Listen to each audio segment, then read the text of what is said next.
तपाईहरुलाई स्वागत गर्न चाहन्छौं राप्ती दर्पण टेलिभिजनको सिनारी कार्यक्रममा छौं। हामी आइपुगेका छौं बाँके जिल्लाको सदरमुकाम नेपालगञ्जमा र यहाँ रहेका विभिन्न कार्यालयहरुमा गइरहेका छौं र सम्पूर्ण कार्यालयको विस्तृत जानकारी दिने प्रयास गरिरहेका छौं।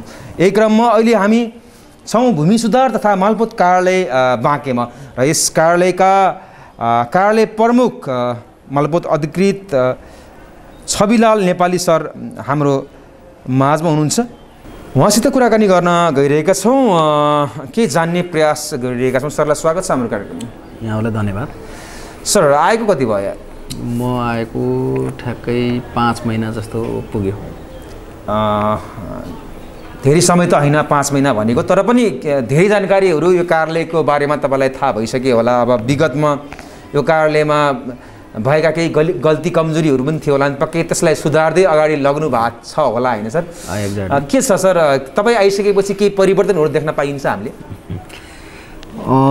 अब यस्तो छ, अब यो जनतासँग प्रत्यक्ष रूपमा जोडिने खालको यसको यो अफिसको संरचना पनि त्यस्तै खालको भएको कारणले गर्दाखेरि अब हामीहरू अब फेरिने जुन यो अब एक खालको सिलसिला छ, अब यो त हुने नै भयो र अब यो खालको नियमित विषय पनि हो यो।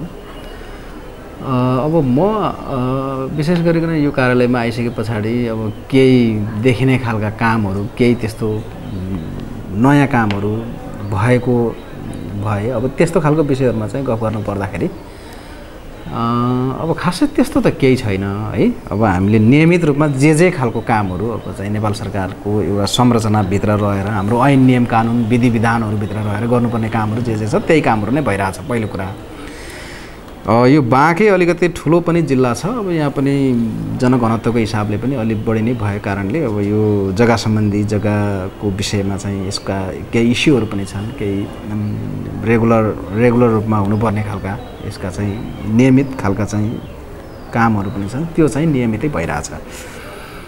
अब अलिकति भौतिक रूपमा हैन, एउटा चाहिँ भौतिक एउटा स्ट्रक्चरल एडजस्टमेन्ट भन्छ नि, एउटा चाहिँ भौतिक संरचनागत हिसाबले चाहिँ कामहरू गर्दाखेरि चाहिँ अलिकति हामीले अब यहाँको स्थानीय तहहरूसँग समन्वय गरेर यो अफिसको म्यानेजमेन्टलाई अलिकति राम्रो बनाउनु पर्यो भन्ने हिसाबले अब मैले आफूले हैन विशेष गरिकन सबै स्टाफहरूको इनिसिएसनमै अब उहाँहरूसँग बसेर एउटा चाहिँ छलफल गर्दै गरेका केही भौतिक एउटा इम्प्रुभमेन्टका विषयहरू चाहिँ केही भएको चाहिँ छ। जस्तो अब त्यसमा चाहिँ तपाईहरुलाई 1 2 3 4 5 मा चाहिँ भन्नु पर्दाखेरि अब एउटा चाहिँ अफिस व्यवस्थापन गर्ने काम भएको छ हैन, कुर्सी टेबलहरू अलिकति नयाँ स्थानीय तहहरूलाई भनेर त्यो चाहिँ राख्ने कामहरू भएको छ नयाँ, किनभने हामीसँग एकदम जीर्ण खालका चाहिँ कुर्सीहरू थियो, जीर्ण खालको टेबलहरू थियो, जसले गर्दा कामहरू गर्दाखेरि एकदमै अप्ठ्यारो पनि हुने गर्थ्यो र अनि त्यो भाँचिएका त्यो छेस्काहरू निक्लिएका चाहिँ टेबलहरूले गर्दाखेरि मोठहरू बेला बेलामा चाहिँ त्यो उब्किने च्यातिने फोटाहरू हराउने यो खालको एकदमै ठुलो खालको समस्या थियो।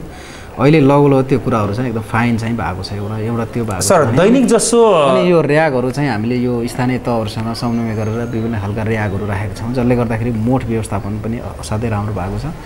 अहिले अब यो हाम्रो कामहरू चाहिँ अनलाइन सिस्टमबाट कामहरू पनि हुन्छ हैन, त्यो हिसाबले गर्दाखेरि चाहिँ अब टेन्टेटिभ हिसाबले हाम्रो कामहरूलाई सकेसम्म छिटो छरितो हैन र त्यसपछि नागरिकहरूलाई अलिकति छिटो छरितो हिसाबले नै कामहरू चाहिँ होस् भन्ने हिसाबले हामीहरू त्यस्तो हिसाबले नै लागिरहेछौँ। सर तपाईँले भनिहाल्नुभयो बाँके जिल्ला भनेको ठुलो जिल्ला, अन्य जिल्लाहरूमा हामीले के पनि देख्छौँ भने अब तपाईँकै छिमेकी जिल्ला बर्दियामा 2वटा नापी र मालपोत कार्यालयहरू गुलेरिया र राजापुरमा, तर तपाईहरुको जिल्लामा फेरि त्यो नभएको अवस्था पनि हो, हजुरलाई अवगत नै छ। हुनुपर्ने हो कि हैन, कस्तो लाग्छ अब हजुरले? अब यो विषय अब मैले महसुस गर्ने भन्दा पनि अब यहाँको चाहिँ आम जनसाधारण, तर तपाईहरुले यो कुरालाई माथि राख्नु पर्ने हो कि हैन? होइन, अब यो हामीले माग गर्ने विषय भन्दा पनि नेपाल सरकारले त्यो कुरालाई आवश्यकता गरेर औचित्यको आधारमा हैन, अब यहाँको जनसङ्ख्या, यहाँको जनघनत्व हैन, अब यहाँको चाहिँ एडमिनिस्ट्रेटिभ फङ्सनहरू यो सबै विषयलाई मध्यनजर गरेर अब चाहिँ राख्नुपर्ने अथवा तर नहुँदा कतिको चाप तपाईहरुलाई, कतिको प्रेसर, कामका कुराहरू के छन् भन्न खोजेमा? यो कुरा नेपाल सरकारले चाहिँ अब तय गर्ने विषय हो हैन। त्यसो भएको कारणले अब नेपाल सरकारले एउटा मालपोत राख्ने कि दुईटा मालपोत राख्ने भन्ने कुरा चाहिँ नेपाल सरकारको विषय हो, जनताको माग हो, आवश्यकता हो होइन। अब त्यो हिसाबले चाहिँ यो कुरालाई चाहिँ अब भोलिका दिनमा नेपाल सरकारले जे डिसिजन गर्छ हामीले त्यही अनुसारले अगाडि बढ्नुपर्छ हामी। अब त्यसमा चाहिँ दुई मात्रै भएन होइन। अब दोस्रो कुरा चाहिँ त्यो अब त्यो चाहिँ तपाईँको जनघनत्व, यहाँको चाहिँ जनसङ्ख्याको चाप, यहाँको चाहिँ जग्गा सम्बन्धी चाहिँ विभिन्न फङ्सनहरूको कारणले गर्दा अब अथवा भनौँ न जग्गा सम्बन्धी चाहिँ एक्टिभिटिजहरू त्यसको कामहरूको कारणले गर्दाखेरि वर्कलोड अलिक बढी भयो कि भन्ने कुरा होला होइन। अब त्यो कुरामा हेर्दाखेरि चाहिँ अब यहाँको संरचना, जनशक्ति व्यवस्थापन होइन, अनि यहाँको चाहिँ स्रोत साधनहरू सबै कुराले हेर्दाखेरि त त्यस्तो खालको समस्या केही छैन। किनभने जिल्ला ठुलो हुने, कामको चाप बढी हुने र त्यो अनुसारको जनशक्ति भएन भने मात्रै समस्या हुने हो होइन।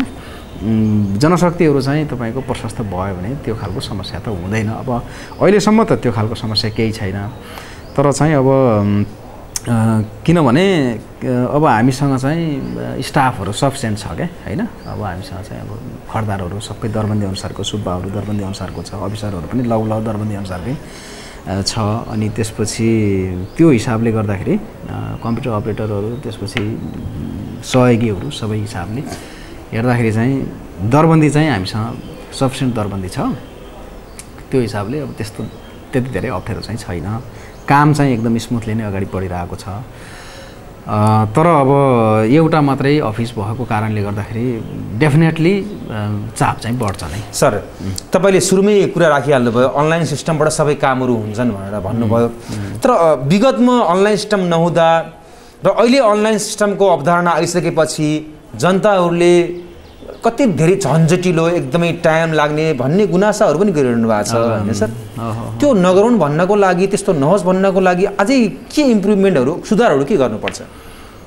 होइन यस्तो छ, अब यो कस्तो हुन्छ भने अब हामीले ऐन नियमलाई नै हेर्ने हो। बेसलाइन मान्ने भनेकै हाम्रा ऐनहरू छन्, नीतिहरू छन् होइन, नियमावलीहरू छन्। अब त्यो विषयलाई हामीले चाहिँ बेसलाइन मान्ने हो।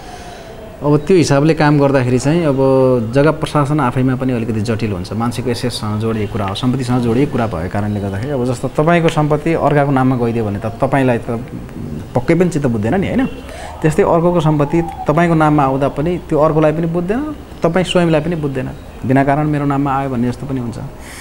त्यही भएर यो चाहिँ हाम्रो यो अहिलेको मात्रै समस्या होइन, मालपोत कार्यालयको समस्याहरू भनेको यो चाहिँ उहिलेदेखिका समस्या हुन् है। पञ्चायत कालभन्दा अगाडिदेखिका समस्याहरू चाहिँ मालपोतमा त्यो खालको समस्याहरू छ। अब त्यो कुरालाई कस्तो हुन्छ भने अब भोलिका दिनमा अख्तियार दुरुपयोग अनुसन्धान आयोगहरू, नियामक निकायहरू छ, माथिल्लो निकायहरू हुन्छ, उनीहरूसँग पनि अब चाहिँ जोगिन पर्ने खालको परिस्थिति पनि हुन्छ। त्यही भएर काम गर्ने विषयमा कोही मान्छे कहाँनिर गएर चुकिन्छ कि भन्ने एउटा चाहिँ डर पनि हुन्छ। त्यही भएर सकेसम्म ऐन कानुनलाई फलोअप गर्दाखेरि अलिकति झन्झटिलो प्रोसेस चाहिँ हुनसक्छ भन्ने मात्र। सर मालपोत नापी लगायत जिल्ला अदालत जस्ता कार्यालयहरूमा कर्मचारी अथवा कार्यालय प्रमुखहरू जान नमान्ने झट्ट होइन सर, त्यहाँ गएपछि त फेरि विवादमा परिन्छ है। त्यहाँ समस्या छ, त्यहाँ फेरि भोलि बिहान भ्रष्टाचारको आरोपहरू लाग्छ भन्ने एउटा त्रास पनि छ। किन भइरहेको छ त त्रास? त्यो त डेफिनेटली अब त्यो यस्तो हुन्छ। अब यस्तो कुराहरूमा यस्ता साँच्चै उहाँहरूले भ्रष्टाचार गरेर अथवा होइन त्यो मात्रै होइन होला। अब त्यो चाहिँ त्यो विषय कस्तो हुन्छ भने किनभने अब जागिर लङ टर्म जागिर खाने हो होइन। जागिरको सिलसिलामा, काम गर्ने सिलसिलामा कहीँ कतै चाहिँ तपाईँको ऐन नियम कानुनहरूलाई चाहिँ तपाईँको हामीले फलोअप गर्दा गर्दै पनि कसैले अलिकति मिसप्लेस पनि गरिदिन सक्छ होइन। त्यो कुरा पनि हुनसक्छ। अब अर्को कुरा के हुन्छ भन्दाखेरि चाहिँ जहाँ अलिकति एजेन्टहरू अलि सक्रिय हुने ठाउँहरू हुन्छन्, अब त्यस्तो ठाउँहरूमा कतै चाहिँ एजेन्टहरूको कारणले गर्दा अथवा केही कारणले गर्दा कहीँ कतै चिप्लिएर, एजेन्ट भन्न खोज्नु भएको मतलब बिचौलियाहरू अथवा चाहिँ तपाईँको अन्य व्यक्तिहरू, त्यही कामसँग रिलेटेड व्यक्तिहरू को चाहिँ अलिकति बिग पनि भइदिन सक्छ भन्ने कुराहरू। अब त्यस्तो कुराहरूलाई अब हामीले त मैले चाहिँ यहाँ आइकन चाहिँ तपाईँको अहिले करिब अस्ति भर्खरै पनि एउटा मिटिङ राखेर तर कार्यालय प्रमुखहरू पनि कार्यालयमा आउने अननेसेसरी भिडहरू चाहिँ घटाउनु पर्छ भनेर मैले चाहिँ अब आफ्नै हिसाबले होइन यहाँ चाहिँ विभिन्न खालको निर्णयहरू गरेर अब चाहिँ भिड नियन्त्रण गर्नुपर्छ, अनेसरी मान्छेहरूलाई छिर्न दिनु हुँदैन भन्ने हिसाबले त्यो खालको एउटा प्याकेज, त्यो खालको एउटा। तर पहाडी जिल्लातिर जान मन नगर्ने, अब तराईका जिल्लाहरूका मालपोत नापीमा आउन खोज्ने पनि एउटा परिपाटी छ नि। होइन, त्यो मात्रै होइन, अब एउटा तराईमा आउन खोज्ने एउटा कारण भनेको तराईको फ्यासिलिटी पनि हुनसक्छ नि होइन। अब पहाडतिर जाँदाखेरि दुर्गम किन जाने भन्ने पनि हुनसक्छ। अब नेपाल सरकारले जहाँ खटायो त्यहीँ जाने हो, हाम्रो त्यस्तो केही हुँदैन। सर, बाँकी जिल्लामा सरसर्ती हेर्नुपर्दा प्लटिङ गरेका जग्गाहरू कति छन्, कृषियोग्य जग्गाहरू कति छन्, प्लटिङ रोकेको अवस्था हो भन्छ, तर मिलोमतोमा फेरि प्लटिङ भएर फेरि जग्गा बिक्री वितरण पनि भइरहेको छन् भन्ने कुरा छ। त्यस्तो होइन। अब यो के हुन्छ भने अहिले चाहिँ नेपाल सरकारले रोकेको कुरा हो होइन। मैले पनि यहाँ आइकन चाहिँ हामीले निर्णय नै गरेर मैले पनि अब त्यो चाहिँ नेपाल सरकारले गरेको कुरालाई यहाँ चाहिँ बिल्कुलै त्यो काम चाहिँ नगर्नु भनेर मैले चाहिँ मेरो होइन तल फाँटहरूमा चाहिँ भनेको छु र त्यही अनुसारले हाम्रो चाहिँ अहिले त्यो कामहरू विशुद्ध चाहिँ रोकिया छ। अहिले हाम्रो चाहिँ तपाईँको खेतीयोग्य जमिनहरूमा गएर जथाभावी प्लटिङ गर्न दिने त्यो चाहिँ कन्सेप्ट छैन अहिले हाम्रो है, एकदम स्पष्ट रूपमा त्यो चाहिँ बिल्कुलै छैन। अब चाहिँ तपाईँको जस्तो विभिन्न खालको रियल इस्टेटहरूले नेपाल सरकारको स्वीकृति लिएर गरेको कुराहरूमा चाहिँ अब हाम्रो केही हुँदैन होइन। र अर्को कुरा के हुन्छ भन्दाखेरि स्थानीय तहले दिएको सिफारिसको आधारमा, जस्तै स्थानीय तहले चाहिँ तपाईँको घर जग्गा रेसिडेन्सियल एरिया हो यो भनेर चाहिँ दिएको सिफारिसको आधारमा चाहिँ अलिक त्यो कामहरू चाहिँ अब विशेष गरिकन चाहिँ तपाईँको आवासीय क्षेत्रमा चाहिँ दिने गरेको छ। तर खेतीयोग्य जमिनहरूमा त्यसपछि चाहिँ तपाईँको अब त्यस्तो हिसाबले चाहिँ त्यो काम गरेको छैन, त्यो काम चाहिँ रोकेको छ। यो बाँकी सर, कानुन व्यवसाय लेखापढी कानुन व्यवसायहरू हुनुहुन्छ, एकातिर तपाईँहरू निजामती कर्मचारी, राष्ट्रिय सेवक, फेरि तपाईँहरूको मिलोमतो पनि अथवा तपाईँहरूको पनि लेनदेनका कुराहरू पनि जनताले राखेको गुनासो के सर, यो हुन्छ भन्ने एउटा भ्रम छ नि सर। त्यो भ्रम चिर्नको लागि के गर्नु पर्ला? अब एउटा कुरा उहाँहरूले लिइरहेको शुल्क पनि अलिकति चर्को भयो भन्ने कुरा पनि होइन। शुल्कको त हामीले चाहिँ तपाईँको यो 76 सालबाटै 77 सालबाटै चाहिँ तपाईँको उहाँहरूले जस्तो लेखेको होइन, लेखेको कति लिने भन्ने कुराको चाहिँ टेन्टेटिभ शुल्क चाहिँ निर्धारण छ होइन, त्यसको चाहिँ भएको छ। अब त्यो हिसाबले गर्दाखेरि उहाँहरूले कति लिनुहुन्छ भन्ने कुरा चाहिँ नियमसँगतै लिनुपर्छ भन्ने लाग्छ मलाई होइन। त्योभन्दा बढी लिएको हो भन्ने कुरा चाहिँ अहिलेसम्म म कहीँ कतैबाट त्यस्तो गुनासोहरू आइपुगेको छैन। यदि आएको रहेछ भने त्यो कुरालाई छानबिन गरेर अगाडि बढाउन सकिन्छ होइन। त्यो कसैले पनि गर्न पाइँदैन, आवश्यकताभन्दा बढी कसैले पनि पैसा लिन पाइँदैन, जनताको पैसा कसैले पनि त्यसरी लिन पाइँदैन।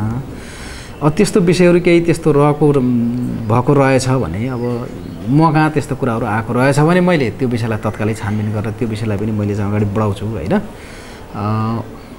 तर अहिलेसम्म म कहाँ त्यो कुराहरू त्यसरी आएको चाहिँ छैन। सर, तपाईँ कार्यालय प्रमुख हुनुहुन्छ, तपाईँका मातहतमा धेरै कर्मचारी हुनुहुन्छ। कर्मचारीले दैनिक जसो कसरी काम गरिरहेका छन्, कति पारदर्शी तरिकाले काम गरिरहेका छन्, अथवा केही काममा केही ठगी गरिरहेका त ढिला सुस्ती भएको त छैन भनेर तपाईँले गएर अनुगमनका कुराहरू छड्के हान्ने यसरी गर्नु निर्देशनका कुराहरू पनि स्पष्ट पार्दैन। त्यो हामीले चाहिँ अब त्यो हाम्रो रेगुलर प्रोसेस पनि हो, मेरो आफ्नै अफिस हो। म हरेक दिन जसो होइन चाहिँ तपाईँको चाहिँ हरेक दिन जसो बिहान बेलुका होइन, बिहान भनेको मतलब अफिसको फर्स्ट आवरमा 11-12 बजीतिरको समयमा र बेलुका भनेको चाहिँ 3-4 बजीतिरको समयमा म चाहिँ हरेक दिन जसो तलतिर फाँटतिर घुमिरहेको हुन्छु। त्यहाँ चाहिँ अब नागरिकहरूलाई कुनै खालको चाहिँ त्यस्तो खालको अप्ठ्यारोहरू समस्याहरू परेको छ भने त्यसलाई त्यहीँबाट सम्बोधन गरिदिनु पनि गर्छु। अब कसैले फलानुले काम ढिलो गरिदियो अथवा यस्तो भयो फलानु त्यहाँ छैन भनेर भन्यो भने पनि त्यो कुरालाई पनि तत्कालै एड्रेस चाहिँ गर्ने गरेको छ। अब त्यस्तो खालको अप्ठ्यारो केही छैन। सर, तपाईँहरूको कार्यालयमा विभिन्न फाँटहरू, मुद्दा फाँट लगायत अन्य फाँटहरू पनि छन् होइन सर? सबै फाँटहरूको काम विशेष कस्तो हो? फाँटसहित फाँटको जिम्मेवारी छुट्टा छुट्टै हुन्छ। हजुर। अब यो भित्र पनि विभिन्न खालका चाहिँ फङ्सनहरू छन्। कुनै काम चाहिँ तपाईँको रजिस्ट्रेसन पास गर्ने भनेर 3टा रजिस्ट्रेसन काम छ, 3टा शाखाहरू छ। त्यसमा स्थानीय तह वाइज हामीले छुट्याएका छौँ होइन। अब त्यसमा चाहिँ स्थानीय तह वाइज भनेर हामीले चाहिँ अब त्यो फाँटहरू छुट्याएका छौँ। त्यो हिसाबले गर्दाखेरि चाहिँ रजिस्ट्रेसन क ख ग भन्ने छ होइन। त्यो हिसाबले त्यहाँबाट कामहरू हुन्छ। जनताको चाहिँ हरेक दिन जसो धेरै जति कामहरू चाहिँ त्यहीँबाट हुन्छ। लगायत चाहिँ अब तपाईँको हालसाबिकको कामहरू, हकसभाको कामहरू, त्यसपछि अन्य लगायत चाहिँ थुप्रै मुद्दा सम्बन्धी कामहरू चाहिँ हाम्रो मुद्दा फाँटले गर्छ होइन। त्यस्तो हिसाबले चाहिँ हामीले गरेका छौँ। यो माथिल्लो तलामा चाहिँ अब भूमि सुधार सम्बन्धी कामहरू छ, मोही जग्गा बाँडफाँड, मोही जग्गाको नामसारी, मोही जग्गाको यो चाहिँ इस्युहरू छ। यसमा हदबन्दीभन्दा बढी जग्गा मुद्दा फाँटमा विशेष कस्ता कस्ता मुद्दाहरू तपाईँहरूले दर्ता गर्नुहुन्छ र फरचोट गरिरहेको अवस्था हो? फरचोटहरू त हाम्रो हरेक दिन जसो नै हुन्छ होइन। मुद्दाहरू हरेक दिन जसो मुद्दाहरू पनि आउँछन्, नयाँ नयाँ इस्युहरू आउँछन्। नयाँ नयाँ इस्युहरूलाई अब हाम्रो नियम कानुनमै टेकेर गर्ने हो। मुद्दाको पनि अब चाहिँ हाम्रो मालपोत ऐनहरू छ, भूमि सुधार ऐन नियमावलीहरू छ, जग्गा प्रशासन निर्देशिकाहरू छ, त्यसैलाई टेकेर हामीले मुद्दाहरू फरचोट गर्ने हो। अब मुद्दाको नेचरहरूमा चाहिँ अब त्यही हो, अब अलिकति हालसाबिकको कुराहरू आउँछ, हकसफाको कुराहरू आउँछ होइन, जोतभोगको कुराहरू आउँछ, मोही जग्गा बाँडफाँडको कुराहरू आउँछ। अब यिनै हुन्। सर, तपाईँहरूको प्रमुख उद्देश्य भनेको अन्य पनि रहलान्, तर राजस्व सङ्कलन पनि हो नि? एक्ज्याक्टली। अब राजस्व सङ्कलनको कुरो गर्नुपर्दा एक आर्थिक वर्षमा अथवा एक महिनाको हाराहारीमा कति जति मोटामोटी कति राजस्व सङ्कलन यहाँबाट हुन्छ? होइन, अब यहाँबाट यो ठाउँमा राजस्व चाहिँ एकदमै राम्रो छ। यहाँ लगभग वार्षिक हिसाबले कुरा गर्दाखेरि चाहिँ 1 अर्ब जतिको चाहिँ हुन्छ ट्रान्जेक्सन, त्यति जति हुन्छ, ट्रान्जेक्सन त्यति हुन्छ, त्यति भइरहेको अवस्था पनि वार्षिक त्यति हुन्छ। सर, मालपोत नापी लगायत नेपाल सरकार अन्तर्गतका जति पनि कार्यालयहरू छन्, ती कार्यालयहरूलाई अझ पनि पारदर्शी, प्रभावकारी बनाउनको लागि के गर्नु पर्ला जस्तो लाग्छ? एउटा तपाईँ बौद्धिक लेभलको व्यक्तित्व भएको नाताले मैले सोधिहालेँ हजुरलाई। अब यस्तो हुन्छ, अब यो कुरालाई अहिलेसम्म सबै कुराहरू चाहिँ के भन्छ, यो एकदम गुप्त हिसाबले चाहिँ यो सञ्चालन भएको भन्ने चाहिँ छैन। अब हामी अहिलेसम्म ट्रान्सपेरेन्सी नै अपनाएका छौँ। जस्तो हाम्रो वेबसाइटहरू छन्, तपाईँले हाम्रो वेबसाइटहरूबाट हाम्रो भए गरेका कामका चाहिँ गतिविधिहरू हेर्न पनि सक्नुहुन्छ। अब यो अनलाइन सिस्टमको कारणले गर्दाखेरि चाहिँ विभिन्न खालका सिस्टमहरू छन् यो होइन। अब हाम्रो विभाग पनि छ, मन्त्रालय पनि छ, अनि हाम्रो चाहिँ अब यो हामीले गरेका कामहरूको सन्दर्भमा के कसो कामहरू भइरहेछ, तपाईँहरूले के गरिराख्नु भएको छ भन्ने कुराहरू हेर्नका लागि चाहिँ अब हामीसँग एकजना सूचना अधिकारी पनि हुनुहुन्छ। उहाँसँग पनि तपाईँहरूले चाहिँ डेली अपडेटका विषयमा पनि गर्न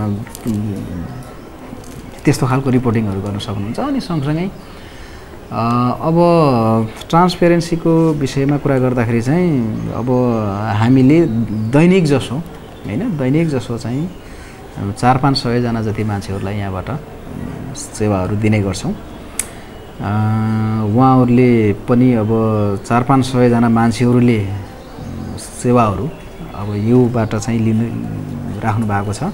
अब हाम्रो विभिन्न फोरमहरूमा विभिन्न खालको मिटिङहरू हुन्छ। अब हाम्रो चाहिँ विभाग मन्त्रालयको चाहिँ समीक्षात्मक खालका चाहिँ कार्यक्रम लगायतका चाहिँ विषयहरू पनि हुन्छन्। त्यसमा हामीहरूले अब हाम्रो भए गरेका विषयहरूलाई चाहिँ होइन, अब त्यसमा चाहिँ प्रेजेन्टेसन पनि गर्छ। सर, विगतमा अब यिनै विषयहरूबाट ट्रान्सपेरेन्सी चाहिँ झल्किएको छ। सर, विगतमा हातले श्रेष्ठता कायम गर्ने एउटा परिपाटी थियो, ढड्डाहरू भयो, यसले पनि ठुलो समस्या निम्ताएको भन्ने कुरा पनि छ। अहिलेसम्म पनि ती मिस्टेकहरू सुधारिएका छैनन् भन्ने कुरा पनि छ। हाम्रो कार्यालयमा सुधारेको अवस्था हो कि होइन, के हो? अब हातले लेख्दाखेरि होस् वा भएका मिस्टेकहरू डिजिटलाइज गर्दा पनि होस् होइन, सकेसम्म मिस्टेक नहोस् भन्ने नै हाम्रो चाहना हो होइन। अब लेख्दै गर्दाखेरि चाहिँ कहिलेकाहीँ मिस्टेकहरू भइदिन पनि सक्छन्, मानवीय सानातिना त्रुटिहरू पनि भइदिन सक्छन् होइन। जस्तो चाहिँ तपाईँको रसो लेख्ने ठाउँमा दीर्घ लेखिदिएको पनि हुनसक्छ होइन। अब त्यस्तो खालको तर त्यस्तो धेरै छन् भन्ने, नेपालको कन्टेक्स्टमा धेरै छन् भन्ने कुरा, त्यो कुराहरू छन्। अब त्यो कुरालाई अब बाइ द वे त्यस्तो मिस्टेकहरू भएको रहेछ भने मालपोत ऐन नियमावलीमा संशोधन भन्ने एउटा दफा छ। त्यसले चाहिँ संशोधन गरेर उहाँहरूको जस्तो कुराहरू हो त्यसमा चाहिँ संलग्न डकुमेन्टहरू राखेर त्यो कुरालाई चाहिँ चेन्ज गर्न सकिन्छ। अब नापीसित बेला बखतमा के कस्ता कुराहरूमा समन्वय हुन्छ सर? अब विशेषतः समस्या आए पनि पक्कै पनि केही सहकार्य हुन्छ होला, कस्ता कस्ता कुरामा? अब यस्तो हुन्छ, त्यो संरचना र हाम्रो संरचना चाहिँ अलिकति फरक हुन्छ होइन। अब हामीले जग्गाको एडमिनिस्ट्रेटिभ फङ्सन गर्छौँ भने नापी कार्यालयले जग्गा सम्बन्धी टेक्निकल फङ्सन चाहिँ गर्छ उसले भनेको जग्गा नाप्नेदेखि लिएर किताकाटहरू गरिदिने होइन जग्गाहरू छुट्याइदिने क्षेत्रफल कायमहरू गरिदिने त्यस्तो काम चाहिँ नापीले गर्छ तपाईँहरूलाई समन्वय त अब नापी र मालपोतको त हुने नै भयो किनभने नापीबाट मालपोतमा जाने हो मालपोतबाट नापीमा आउने हो वा नापीबाट मालपोतमा आउँछ मालपोतबाट नापीमा जान्छ विशेष सहयोग सर तपाईँहरूले लिनुपर्ने स्थानीय तह वडाहरूको होइन पालिकाहरूको हो उहाँहरूले सिफारिस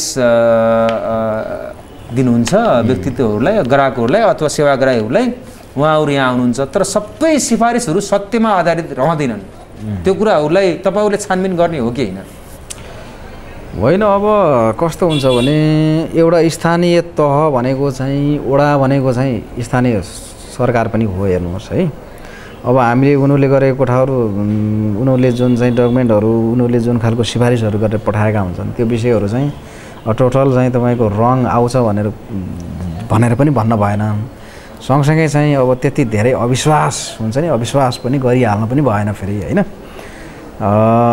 त्यसो भएको कारणले गर्दाखेरि हामी चाहिँ के कुरामा विश्वास गर्छौँ भने वडा कार्यालयले पठाएका सिफारिसहरू पक्कै पनि सत्य छन् भन्ने कुरामा हामी विश्वास गर्छौँ किनभने त्यो पनि एउटा चाहिँ जनप्रतिनिधिमूलक अड्डा पनि हो होइन अब उसले पठाएका सिफारिसहरूलाई हामीले चाहिँ त्यो असत्य छ भनेर अब त्यसरी चाहिँ हामी अब त्यो एङ्गलबाट हामीले सोच्नै हुँदैन होइन अब उहाँहरूले राम्रै तरिकाले सिफारिस गरेर नै पठाउनुहुन्छ भन्ने कुरा हामी विश्वास गर्छौँ त्यति हो अब यसमा चाहिँ उहाँहरूलाई त्यति धेरै आशंका गर्ने ठाउँ चाहिँ राख्नु हुँदैन तपाईँहरूले पनि केही त्यो छानबिन गर्ने केही पाटोहरू पनि रहन्छन् होइन छानबिनको कुरामा तपाईँहरूलाई यस्तो अलिक विश्वास लागेन जस्तो लाग्यो भने होइन त्यो विषय त भइ नै हाल्छ त्यो विषय जस्तो अब मूल विषय के हो भन्दाखेरि कसैले त्यो जग्गा किनबेच गर्दा होइन जग्गाहरू किन्दा वा बिक्री गर्दा कसैको नाममा नामसारी गर्दा कसैको नाममा चाहिँ तपाईँको हक सफा गर्दा होस् अथवा जग्गा हालसाबी गर्दा होस् होइन अब ती यावत विषयहरूमा चाहिँ त्यो विषयहरूमा वडाले दिने सिफारिसलाई मात्रै हामी आधार मान्दैनौँ त्यसका अन्य डकुमेन्टहरू पनि हुन्छन् ऐन नियमहरू आकर्षित हुन्छन् होइन थुप्रै चाहिँ जग्गा प्रशासन निर्देशिकाहरू आकर्षित हुन्छ अब त्यो विषयहरूलाई हेर्छौँ हामीले विशेष गरिकन र सँगसँगै त्योसँग वडाको सिफारिस पनि म्याचअप भएको छ कि छैन भन्ने कुराहरू हेर्छौँ म्याचअप छैन भने चाहिँ अब त्यो अलिकति फरक पऱ्यो कि भन्ने भयो त्यस पछाडि होइन अब त्योसँग म्याच यदि चाहिँ भएको छ भने चाहिँ अब त्यो कुरा चाहिँ ठिकै छ भन्ने हुन्छ र त्यही अनुसार कामहरू हुन्छ प्रश्नहरू धेरै थिए तर समय अभाव पनि छ सर हवस् थ्याङ्क यू सो मच अब तपाईँ प्रमुखको नाताले भन्नुपर्दा यस कार्यालयको समस्या के हो र समाधान कसरी गर्न सकिएला जस्तो लाग्छ हजुरलाई यस्तो छ अब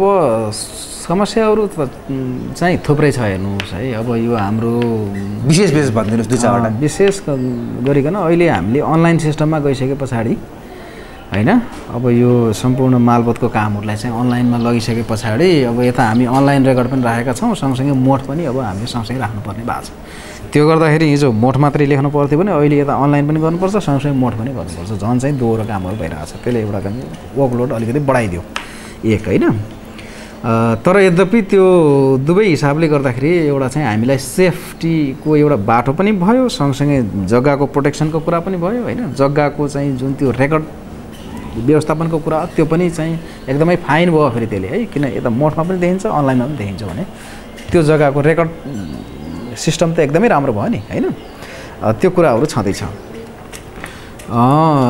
अब थोरै झन्झटिलो भन्ने भयो थोरै चाहिँ झन्झटिलो छ कि भन्ने मात्रै हो होइन अब अर्को कुराहरू अब अन्य समस्याहरू भनेको अब हाम्रो स्टाफहरूलाई पनि बेला बेलामा अलिकति तालिमहरू प्रशिक्षणहरू चाहिँ गरेर राख्नुपर्छ त्यसको अलिकति सर्टेज देख्छु स्रोत साधनको पनि अलिकति सर्टेजै छ किनभने अब अलिकति राम्रो खालको स्रोत साधनहरू भयो भने अनि त्यसपछि अफिसलाई पनि एउटा एक खालको व्यवस्थापन गर्न सकिन्छ व्यवस्थित गर्न सकिन्छ नागरिक सहायता कक्षहरू बनाउन सकिन्छ स्तनपान कक्षहरू महिलाको लागि छुट्टै चाहिँ बनाउन सकिन्छ खानेपानीको बन्दोबस्त मिलाउन सकिनु पर्ने हो अब हामीसँग मेन कुरा चाहिँ स्रोत साधनै हो कि मालपोतमा चाहिँ स्रोत साधनहरू एकदम कम हुन्छ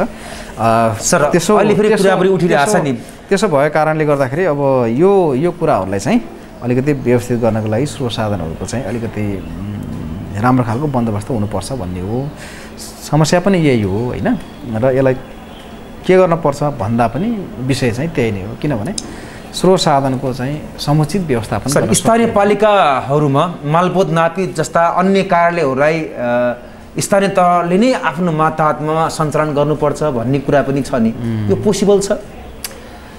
होइन, यस्तो छ। अब स्थानीय तहमा संविधान तह होइन अथवा स्थानीय सरकार सञ्चालन ऐनमा चाहिँ उल्लेख भएको विषय नापी मालपोतका कार्यालयहरू होइन यो सम्बन्धीका जुन एक्टिभिटिजहरू छन्, यो सम्बन्धी फङ्सनहरू जुन छन् त्यो स्थानीय तहमा लैजाने भन्ने चाहिँ नेपाल सरकारको सुरुको चाहिँ विषय हो, त्यो कन्सेप्ट चाहिँ हो। तर अब स्थानीय तहको आफ्नो क्षमताको कुरा हुन्छ, त्यहाँ जनशक्ति व्यवस्थापनको कुराहरू हुन्छ, त्यहाँको रेकर्ड म्यानेजमेन्टको कुराहरू हुन्छ। त्यो कारणले गर्दाखेरि अलि अप्ठ्यारो भएको हो कि भन्ने जस्तो चाहिँ महसुस हुन्छ। यद्यपि नेपाल सरकारले त्यो विषयलाई निर्णय गर्यो भने त्यो कुरा असम्भव भन्ने चाहिँ छैन। अब अन्तमा सम्पूर्ण टेलिभिजन हेरेर बस्नुहुने दर्शकबिन त्यसै गरेर आफ्ना सेवाग्राही जिल्लावासीलाई के भन्न चाहनुहुन्छ? होइन, ठिकै छ। अब हामीले गर्नुपर्ने जुन एउटा चाहिँ नेपाल सरकारले गर्नुपर्ने कामहरू हो होइन, एउटा मालपोत कार्यालय, भूमि सुधार कार्यालयहरूले जुन चाहिँ कामहरू आफ्नो हिसाबले अगाडि बढाएको छ, जनताहरूलाई छिटो छरितो ढङ्गले चाहिँ एउटा कामहरू गर्ने भन्ने कुराहरू जुन चाहिँ नेपाल सरकारले तय गरेका नीति विधि कानुन पद्धति प्रक्रिया नियमावलीहरूको चाहिँ अधीनमा रहेर हामीले कामहरू गरेका छौँ। सोही बमोजिम अब यो कामहरू अगाडि बढिरहेको पनि छ। अब आम नागरिकहरूले त्यही अनुसारले कामहरू गर्नु पर्यो। अब हामीले पनि त्यही अनुसारले तपाईँहरूलाई सेवा दिनु पर्यो। अब यति नै हो, अरू त केही छैन। धन्यवाद सर। हस्, थ्याङ्क यू सो मच।